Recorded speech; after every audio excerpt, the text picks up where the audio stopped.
Hello students, good morning. Today in 11th class mathematics, we are continuing the miscellaneous exercise of the second chapter.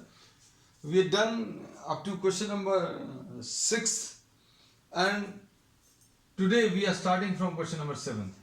Question number 7 में क्या दिया है? F and G are functions. F and G are functions such which relate R to R, real numbers to real numbers, and fx is given by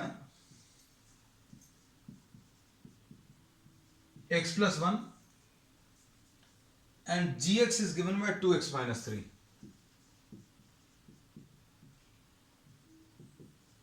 अब इसमें problem में इन्होंने कहा है you have to find out the value of f plus g and f minus g. तो f plus g x ये अगर आपको कैलकुलेट करना है तो ये f x plus g x होता है. बस सिंपल सा है. f plus g of x अगर आपको निकालना है then this will be equal to f of g plus x. f plus g अगर अकेला लिखें तो f प्लस जी का मतलब है f plus g of x, मतलब इसका रहेगा f of x plus g of x. और माइनस अगर लगा तो इधर पीछे माइनस आ जाएगा. तो ये एफ एक्स कितना है बच्चों? X plus 1 plus 2x minus 3. So here we say that this will be equal to what? 3x minus 2. तो बस इतना सिंपल से कैलकुलेशन है. और ये भी अभी रियल नंबर्स को रियल नंबर से रिलेट करेगा. रियल नंबर्स को रियल नंबर से मतलब इसमें डोमेन आप x की जो चाहें वो वैल्यू रख सकते हैं. x की negative values, positive values, zero सब कुछ रख सकते हो. इसमें भी negative values, positive values, zero जो भी चाहो वो सब कुछ रख सकते हो. और अगर एडिशन को देखो तो एडिशन में भी you can substitute any values of x. तो x जो आप रख सकते हैं that is the input and this input is termed as the domain. So domain of all these three will be what? Real numbers, है ना. और range क्या आ जाएगा? जो आउटपुट मिलेगा आपको x की वो वैल्यूज रखने पर जो g की वैल्यूज सॉरी x की वैल्यूज रखने पर जो आपको फंक्शन की वैल्यूज मिलती हैं उनको अभी हम लोग रेंज बोलते हैं ना. तो these two functions are relating real numbers to real numbers, है ना. अब सेकंड वाले में इन्होंने पूछा है f minus g. f minus g of x will be f of x minus g of x. f of x minus g of x. अब इसमें वैल्यूज अगर आप सब्स्टिट्यूट करें f minus g of x will be equal to f of x will be x plus 1 minus, तो ये कितना आ जाएगा solve करने पर? Minus x sorry plus x plus 1 minus 2x plus 3. So this will B minus x plus 4. तो f minus जी की value minus x plus 4 है. तो इसका डोमेन ऑल रियल नंबर्स, इसका भी domain all real numbers, range all real numbers, इसमें भी range all real numbers. लेकिन इसमें भी अभी हम लोग बोलेंगे डोमेन कुछ भी आप रख सकते हो f माइनस जी में. रेंज भी कुछ भी आएगा क्योंकि कोई रिस्ट्रिक्शन नहीं है. अब इसके बाद f upon g. f upon g में हालांकि ये सब कुछ पूछा नहीं है. They have simply asked for what f upon g of x. ये अगर आपको निकालना है then this will be equal to f of x upon g of x. बस फिनिश, इतना ही सा है. f ऑफ x कितना है? x प्लस 1 और इधर कितना आ जाएगा? 2x माइनस 3, है ना.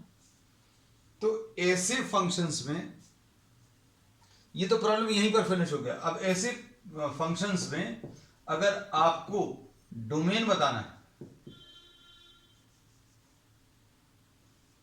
तो डोमेन बताने का तरीका क्या है? फ्रैक्शन में एक रिस्ट्रिक्शन आता है.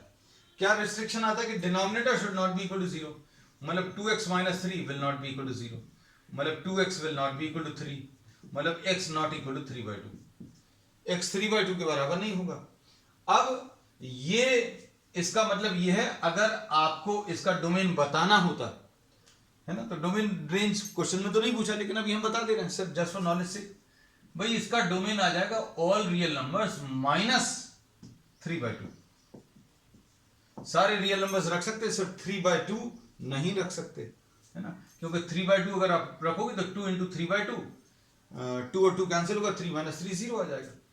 अब उसके बाद नेक्स्ट पार्ट इसका रेंज। रेंज अगर आपको बताना है तो रेंज बताने के लिए देखना अच्छे से, इसको अभी हम लोग कैसा लिख रहे हैं, क्रॉस मल्टीप्लाई कर लो बच्चों, कितना आएगा 2xy - 3y = x + 1, ऐसा कुछ आएगा। अब इसको इधर ट्रांसफर करो, इसको इधर ट्रांसफर करो, x × 2y - 1, x × 2y - 1 = 1 + 3y, है ना। तो x की वैल्यू कितनी आ जाएगी, 1 + 3y / 2y - 1। तो क्या करना है बच्चों, रेंज निकालने के लिए, रेंज निकालने के लिए सिंपल सा एक कॉन्सेप्ट ये भी है कि आप x को y के टर्म्स में एक्सप्रेस कर लो, और अब y क्या नहीं आ सकता, y जो है 1/2 नहीं हो सकता। क्यों? क्योंकि y की वैल्यू अगर 1/2 होगी तो क्या होगा, y की वैल्यू 1/2 होगी तो डिनोमिनेटर 0 हो जाएगा। तो अब हम इसको क्या बोलेंगे बच्चों, इसका रेंज क्या आ जाएगा, range will be all real numbers minus कितना 1/2। ये पूछा नहीं है लेकिन अभी हम लोगों ने डिस्कस कर लिया। क्वेश्चन नंबर 7, क्वेश्चन नंबर 7 हो गया, sorry 8th question. You can just take a screenshot quickly, है ना। F + G we have rubbed, but the remaining part you can take. बीच बीच में लेते जाना बेटा, you can just take screenshots, है ना, if you are not able to copy.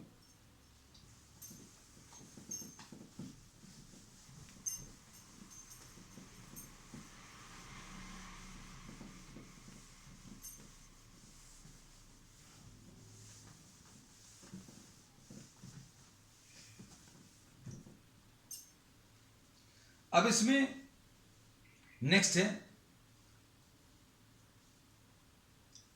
Question number 8। Question number 8 में क्या दिया, 1 1 f एक फंक्शन दिया है, 1 1, फिर उसके बाद नेक्स्ट है 2 3 0 - 1 और -1 - 3।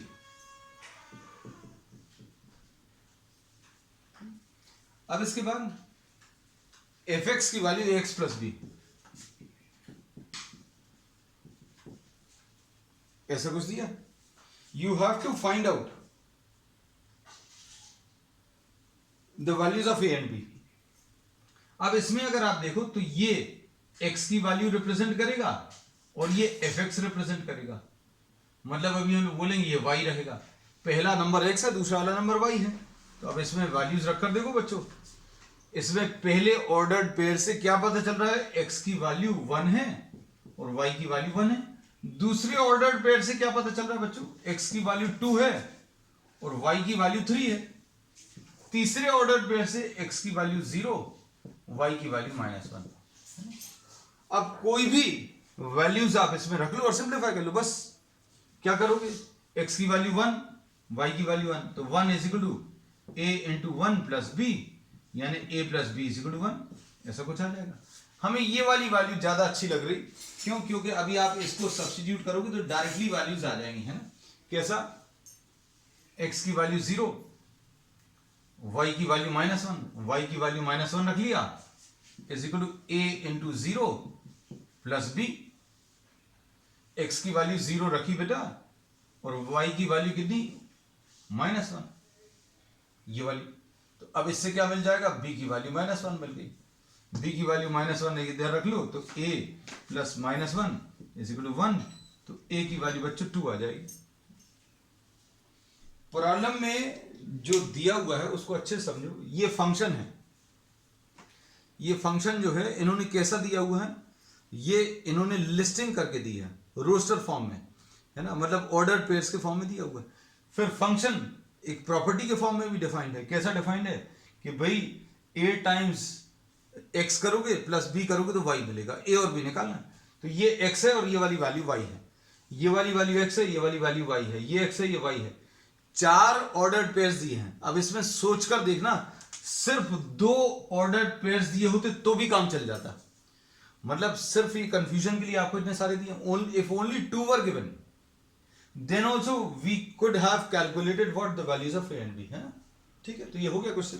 अब इसमें इन्होंने कुछ और पूछा, बस हो गया। क्वेश्चन नंबर 9 ले लो।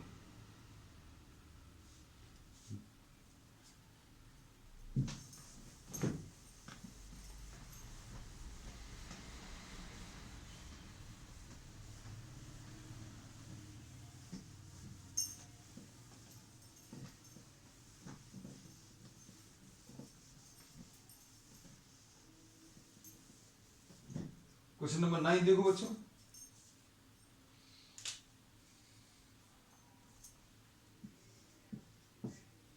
क्वेश्चन नंबर 9 में क्या दिया है?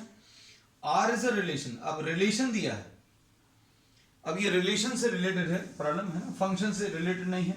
This is a question which is from the topic of relations, है ना। अब इसमें क्या दिया?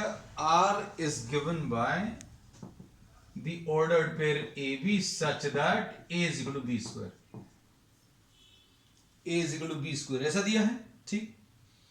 where AB belongs to N, A and B belongs to N। अब देखो क्या पूछा है इन्होंने, are the following true? AA belongs to R, is this true? तो भाई ए ए बिलोंग्स टू आर मतलब ये पहला नंबर दूसरे वाले के स्क्वायर के बराबर, पहला नंबर दूसरे वाले के स्क्वायर के बराबर है। Is this true? तो अब ये लोग क्या बोल सकते हैं? No this is not true. Reason क्या है?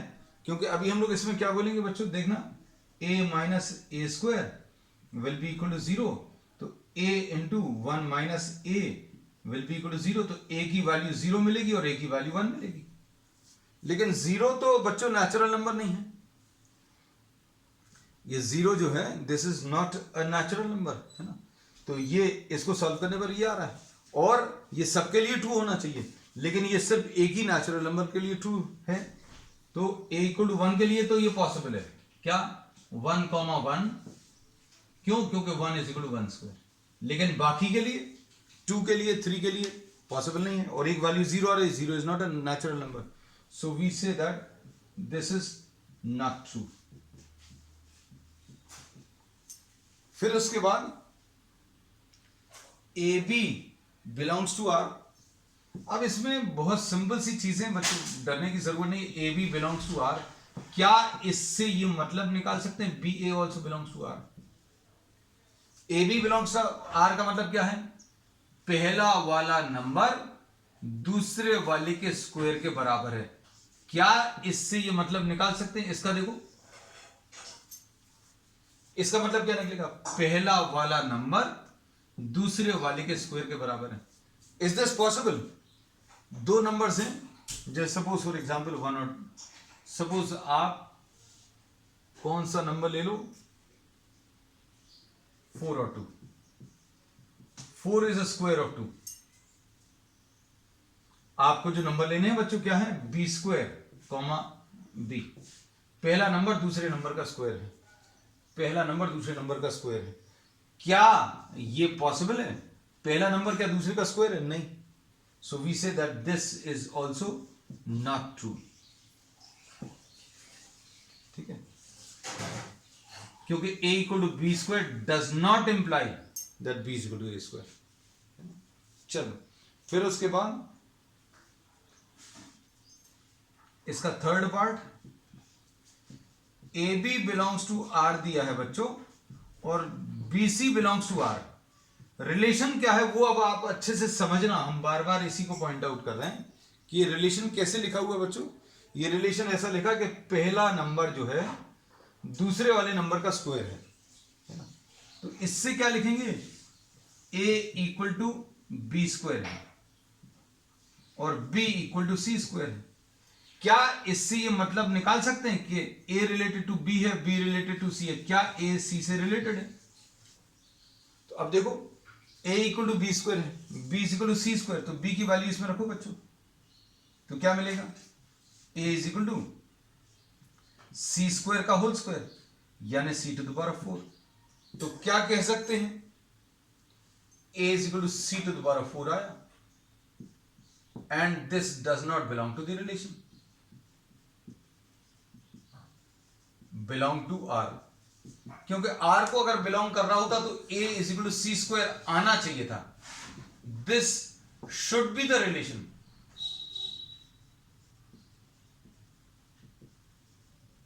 लेकिन ये नहीं है, therefore this is also not true, है ना, तो तीसरा वाला भी सही नहीं है। चलो नेक्स्ट, इसके बाद नेक्स्ट क्वेश्चन,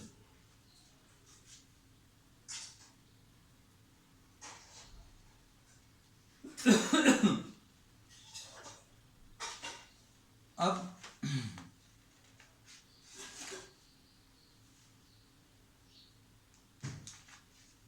क्वेश्चन नंबर 10 देखो,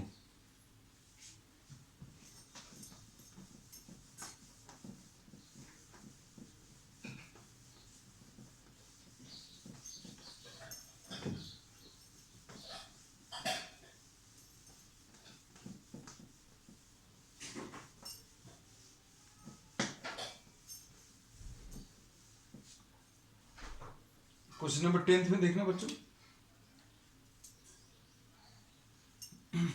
हम इसको भी रब कर दे रहे हैं।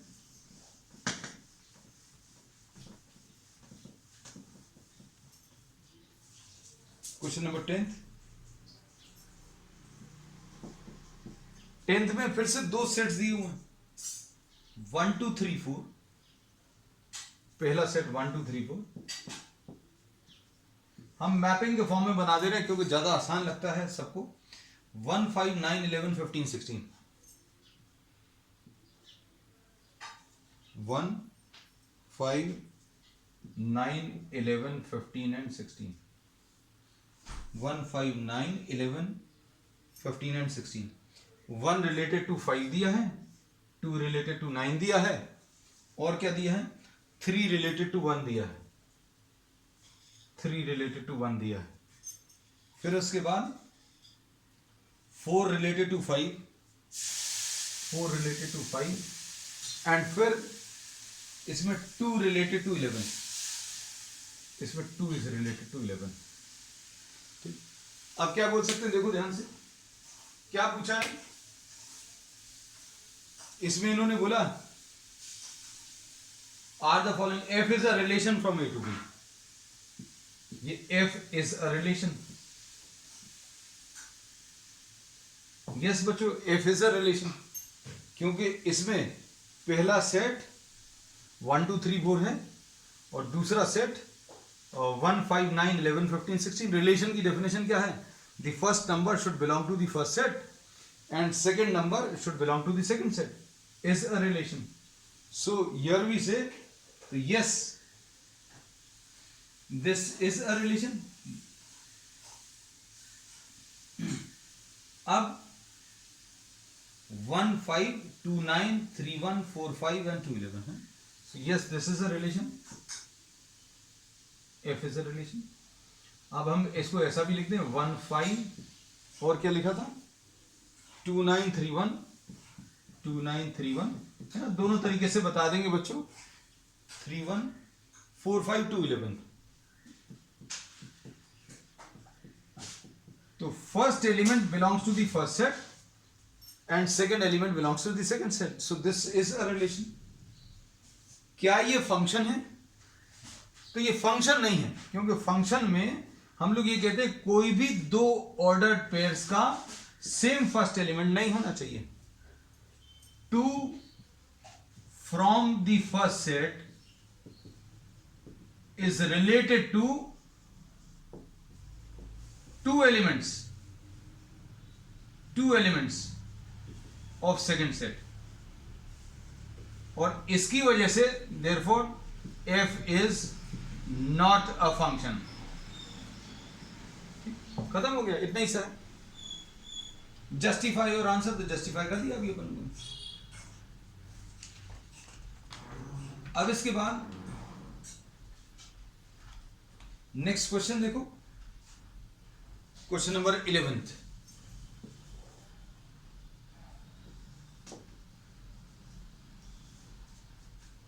11th में बच्चों क्या दिया है, late f be a subset z cross z, f is a subset of z cross z, ऐसा दिया है। z is what, the integers, और f कैसा बताया है बच्चों, this is defined as ab comma a plus b, ab comma a plus b, ab comma a plus b। इसमें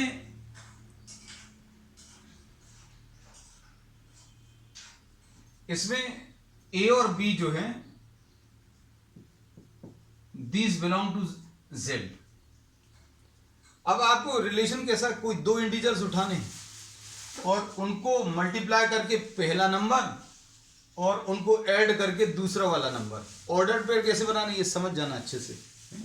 तो अब जैसे सपोज फॉर एग्जांपल आपने सपोज, अब इसमें क्या पूछा, क्या है, इज दिस अ फंक्शन। अच्छा, अब इसमें देखो बच्चों ध्यान से, a की वैल्यू आप सपोज 6 ले लो और b की वैल्यू 1 ले लो, एक एग्जांपल है ना। तो क्या आ जाएगा बच्चों, 6 इंटू 1 कॉमा 6 प्लस 1, यानी 6 कॉमा 7, ये आंसर आ गया। ये पहला एग्जांपल, अच्छे से देखना। एग्जांपल 2, a की वैल्यू 3, b की वैल्यू 2, a की वैल्यू 3 रखो, b की वैल्यू 2 रखो, a इंटू बी मतलब 3 इंटू 2 कॉमा 3 प्लस 2। ये क्वेश्चन को अच्छे से समझना, इन्होंने बोला ऑर्डर पेयर्स बनाने, कैसे ऑर्डर पेयर्स बनाने भाई, दो नंबर सिलेक्ट करो, दोनों को मल्टीप्लाई करके पहला एलिमेंट, फिर दोनों को ऐड करके दूसरा एलिमेंट। तो 3 और 2 लिया, 3 इंटू 2 और दोनों को ऐड किया 3 प्लस 2, तो ये कितना आ गया, 6 कॉमा 5। हमने एक ही एग्जांपल में सब कुछ क्लियर कर दिया। 6 is related to 7 and 6 is related to 5। आप बहुत सारे बना सकते हो, बहुत सारे कैसे बना सकते हो, देखो another example you can take, कौन सा अनदर एग्जांपल कौन सा आ सकता है, a की वैल्यू सपोज 8 है, b की वैल्यू 1 है, ठीक है, फिर a की वैल्यू 4 है, b की वैल्यू 2 है। अब इसमें a इंटू बी 8 आएगा, a प्लस बी 9 आ जाएगा, a इंटू बी 8 आ जाएगा, a प्लस बी 6 आ जाएगा। So therefore this is not a function. Function क्यों नहीं है, क्योंकि एक एक एलिमेंट, ये एक एलिमेंट 2 से रिलेटेड है, 6 7 से भी रिलेटेड है और 6 5 से भी रिलेटेड है, ठीक। अब इसके बाद नेक्स्ट क्वेश्चन नंबर 12 देख लो बच्चों। This is the last problem of this exercise.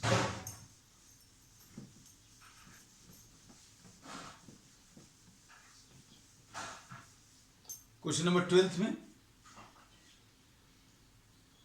Late a be 9 10 11 12 13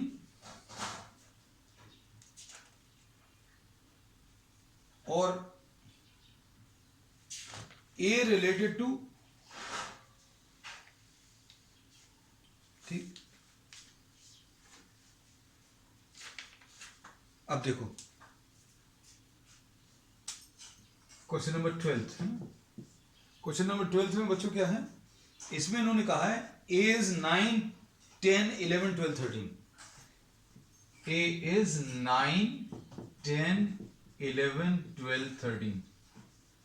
फिर इन्होंने बोला है, क्या बोला है, देखो f जो है a के एलिमेंट्स को नेचुरल नंबर से रिलेट कर रहा है। ये f जो है a को नेचुरल नंबर से रिलेट कर रहा है। कैसा रिलेट कर रहा है बच्चों, क्या दिया है,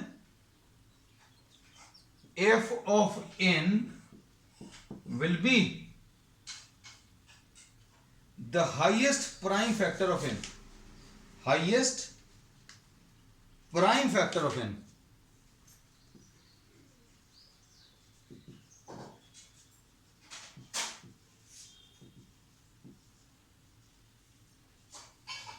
अब समझने की कोशिश करना, ए के एलिमेंट्स इसमें डालते जाओ। ये मशीन देखो कैसी है, इसमें आप एन डालोगे तो ये क्या करेगा, पहले तो फैक्टर्स निकालेगा। फैक्टर्स इसके क्या आ जाएंगे, फैक्टर्स क्या आ जाएंगे 9 के, 1, 3 और 9। ठीक है, उसके बाद प्राइम फैक्टर्स क्या आ जाएंगे बच्चों, प्राइम फैक्टर्स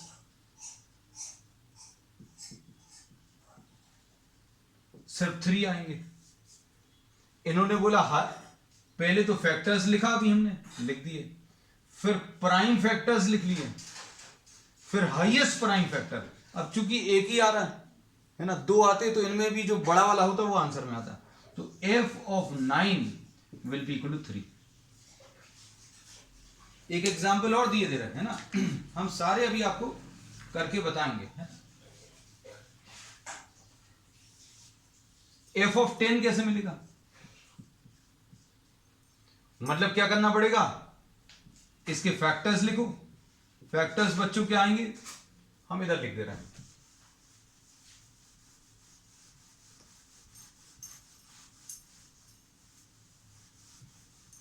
ये चीजों को अच्छे से समझना बेटा। f ऑफ 10 निकालने के लिए फैक्टर्स लिखेंगे 1, 2, 5, 10। ठीक है, फैक्टर्स लिख लिए। उसके बाद प्राइम फैक्टर्स, प्राइम फैक्टर्स क्या आ जाएंगे 2 और 5। फिर उसके बाद क्या लिखा है, हाईएस्ट प्राइम फैक्टर यानी 5। बस खत्म हो गया। तो f of 10 is equal to 5 है ना। तो 9 किससे रिलेट हुआ बच्चों, 9 रिलेट हुआ 3 से, 10 रिलेट हुआ किससे 5 से, 11 किससे रिलेट होगा, 11 अभी हम लोग बता सकते हैं किससे रिलेट होगा बच्चों। 11 will be related to 11, 11 related to 11 ही आ जाएगा। क्यों, क्योंकि 11 के फैक्टर्स क्या आ जाएंगे, कुछ नहीं आएंगे है ना, 1 और 11 आएगा। प्राइम फैक्टर्स कौन से आएंगे, 11 आएंगे, और इसमें भी सबसे बड़ा तो 11, 11। फिर उसके बाद 12 के फैक्टर्स क्या आएंगे, 1, 2, 3, 4, 6, 12। हाँ ये अच्छा नंबर था। अब इसके प्राइम फैक्टर्स 2 और 3, तो इनमें जो सबसे बड़ा है 12 रिलेटेड टू 3। अब इसके बाद F13 अगर निकालना है तो 13 का हाईएस्ट प्राइम फैक्टर 13 आ जाएगा। तो ये बच्चों F आ गया है ना। क्या पूछा था, और कुछ पूछा है इसमें इन्होंने, फाइंड द रेंज। रेंज क्या आ जाएगी बच्चों, सेकेंड एलिमेंट्स 3, 5, 11 और 13। Range will be 3, 5, 11 and 13। ये 3 दो बार मत लिख लेना 3, 5, 11 and 13. So this was the last problem. So this finishes the second chapter, relations and functions, and on the next turn we'll be starting a new chapter. That's all for today.